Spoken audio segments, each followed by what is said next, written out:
आज के इस एक्सप्लेनर में आप सबका स्वागत है। एक लाइफ कोच होने के नाते मैं अक्सर लोगों को अपने वजूद को लेकर, अपनी आइडेंटिटी को लेकर थका हुआ और डीपली एंग्शियस देखता हूँ। तो आज के इस चर्चा में हम एक बेहद गहरे, एक एग्जिस्टेंशियल डर को समझेंगे। ये एक ऐसा डर है जो शायद मौत से भी बड़ा है। The fear of being forgotten, यानी हमेशा के लिए भुला दिए जाने का डर। जरा कल्पना कीजिए कि कोई इंसान एक नहीं बल्कि 2 बार मरता है। आई नो, सुनने में थोड़ा अजीब और काफी अनसेटलिंग लगता है ना? लेकिन क्या हो अगर हमारा अस्तित्व सच में 2 बार खत्म होता हो? ये एक ऐसी फिलोसॉफिकल सच्चाई है जो हम सभी को अंदर तक झकझोर देती है, पर साथ ही ये हमें एक दूसरे के और करीब लाती है, क्योंकि ये वल्नरेबिलिटी हम सब इंसानों में कॉमन है। Okay, let's dive into this. पहली मौत तब होती है जब हमारा शरीर काम करना बंद कर देता है, राइट? लेकिन दूसरी मौत तब होती है जब कोई आखिरी बार किसी का नाम लेता है और उसके ठीक बाद बस हमेशा के लिए एक लंबा सन्नाटा, जैसा कि वो शख्स कभी यहाँ था ही नहीं। इंसानों को इस आखिरी सन्नाटे में खो जाने का जो गहरा डर लगता है वो पूरी तरह नेचुरल है। हम सब इस फाइनल साइलेंस से डरते हैं। सेक्शन 1, समय सब मिटा देता है, यानी ह्यूमन परमानेंस या स्थायित्व का अंत।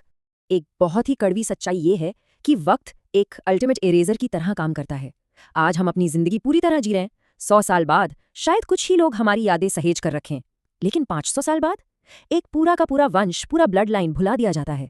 जरा उन पूर्वजों के बारे में सोचिए जो 5 सदियों पहले जिंदा थे। उन्होंने भी ठीक हमारी तरह प्यार किया होगा, आंसू बहाए होंगे, पर आज उनकी पूरी की पूरी जिंदगी उस खामोशी में बिल्कुल गायब हो चुकी है। और सच्चाई पता है क्या है? ये सब सिर्फ इंसानों तक सीमित नहीं है। सब कुछ आखिरकार मिट ही जाता है। बड़ी बड़ी सभ्यताएं, एम्पायर्स, सेलिब्रिटीज, यादें, यहाँ तक कि आसमान के तारे भी। यूनिवर्स खुद धीरे धीरे सब कुछ भूल जाता है। और शायद यही वजह है कि याद रखे जाने की ये चाहत हम इंसानों के लिए एक जुनून सी बन चुकी है। साइकोलॉजिकल इमोर्टैलिटी पाने की ये जो एंडलेस कोशिश है, ये इस डार्क रियलिटी को देखने के बाद कंप्लीटली अंडरस्टैंडेबल लगती है। सेक्शन 2, सोशल मीडिया की थकान और इस डिजिटल दिखावे का थका देने वाला बोझ। तो आखिर हम इंसान हर वक्त दूसरों की नजरों में क्यों आना चाहते हैं? आज के वक्त में सोशल मीडिया एंग्जाइटी से जूझ रहे लोगों के लिए ये सवाल बहुत बड़ा है। हम लगातार ऑनलाइन पोस्ट क्यों करते हैं? देखिए, पहली नजर में लगता है कि ये सिर्फ ईगो है, पर जब हम डीपली देखते हैं तो इन लगातार पोस्ट्स के पीछे कोई ईगो नहीं, बल्कि इनविजिबल हो जाने का एक बेचैन करने वाला डर छुपा है। दुनिया तेजी से आगे बढ़ रही है और हमें डेस्परेटली ये डर है कि हम पीछे न छूट जाएं। व्यूज, लाइक्स, फॉलोअर्स, एंगेजमेंट, आजकल यही हमारे अस्तित्व को नापने के मैट्रिक्स बन गए हैं। थोड़ा ध्यान से देखिए, हर दिन हम कितनी फ्रेंटिक स्पीड से इन नंबर्स के पीछे भागते हैं।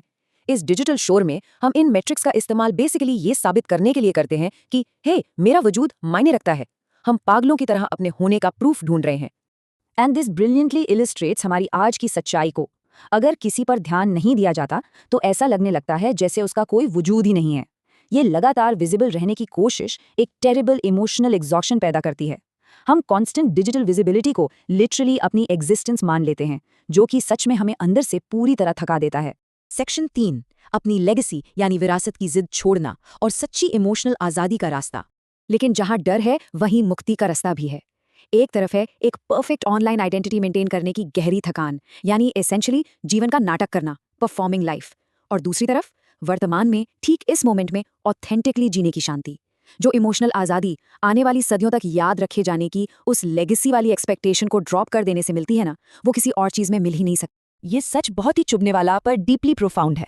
बहुत से लोग अपनी पूरी जिंदगी अनजानों द्वारा याद रखे जाने की कोशिश में बिता देते हैं, जबकि उन लोगों से कनेक्ट नहीं कर पाते जो पहले से ही उनके आसपास हैं। एक्चुअली मेरे एक क्लाइंट थे जो अपनी एक परफेक्ट ऑनलाइन इमेज बनाए रखने के बोझ तले इतना दब गए थे कि उन्हें सिवियर एंग्जाइटी और एग्जॉशन ने घेर लिया। एक दिन उन्होंने हिम्मत करके अपनी वो क्यूरेटेड आइडेंटिटी पूरी तरह छोड़ दी। और यू नो व्हाट, उन्हें सबसे ज्यादा शांति तब मिली जब वो अपने एक पुराने दोस्त के साथ बिना किसी फोन के, बिना किसी फोटो के कॉफी शॉप में शांत बातचीत कर रहे थे। बिना किसी पब्लिक रिकॉग्निशन के उन्हें एक ऐसी एब्सोल्यूट फ्रीडम मिली जो उन्होंने पहले कभी महसूस नहीं की थी। So the crucial point is section 4, connection की ताकत और सच्चा अर्थ आखिर कहाँ बसता है। एक कंपैशनेट गाइड के रूप में मैं हमेशा ये स्टेप बाय स्टेप अप्रोच बताता हूँ। स्टेप 1, गहराई से प्यार करना। स्टेप 2, जिंदगी को पूरी ईमानदारी से एक्सपीरियंस करना। स्टेप 3, बिना किसी स्वार्थ के लोगों की मदद करना। और स्टेप 4, ऐसे पल बनाना जो बस अभी इस मोमेंट में मैटर करते हैं। हमेशा के लिए फेमस होने से कहीं ज्यादा जरूरी ये है कि हम आज में प्रेजेंट रहें। जब कोई पब्लिक रिकॉग्निशन की इस यूजलेस दौड़ को छोड़ देता है, तभी पूरा फोकस इस बात पर आता है जो वाकई हमारी आत्मा को शांति देती है। परमानेंस यानी हमेशा हमेशा के लिए याद रखे जाना प्रैक्टिकली इम्पॉसिबल है, लेकिन इम्पैक्ट वो एब्सोल्युटली रियल है। इतिहास आखिरकार सबको भुला ही देगा, पर किसी निराश इंसान से की गई स्नेह भरी बात या कनेक्ट करने का एक छोटा सा मोमेंट किसी की पूरी जिंदगी को शेप कर सकता है। यही तो असल मैजिक है। Let's move to and see how this builds a beautiful perspective. भले ही इतिहास किसी को भुला दे, पर ह्यूमन कनेक्शन अभी भी मायने रखता है। हमें लिटरली जरूरत नहीं है कि पूरी दुनिया हमें याद रखे। अगर हम बस उन कुछ लोगों के लिए मैटर करते हैं जिनसे हम प्यार करते हैं तो वो काफी है। हमारी जिंदगी का पर्पस पूरा करने के लिए वो कुछ लोग ही ठीक हैं। लेकिन सच कहूं तो ये डर कभी पूरी तरह खत्म नहीं होता।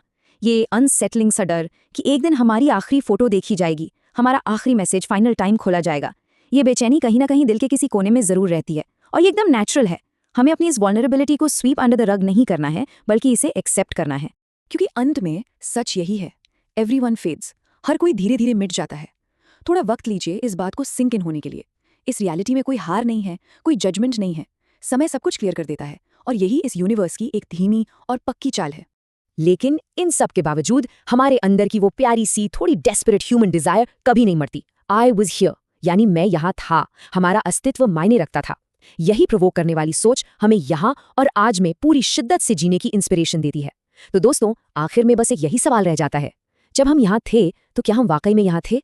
सोचेगा जरूर।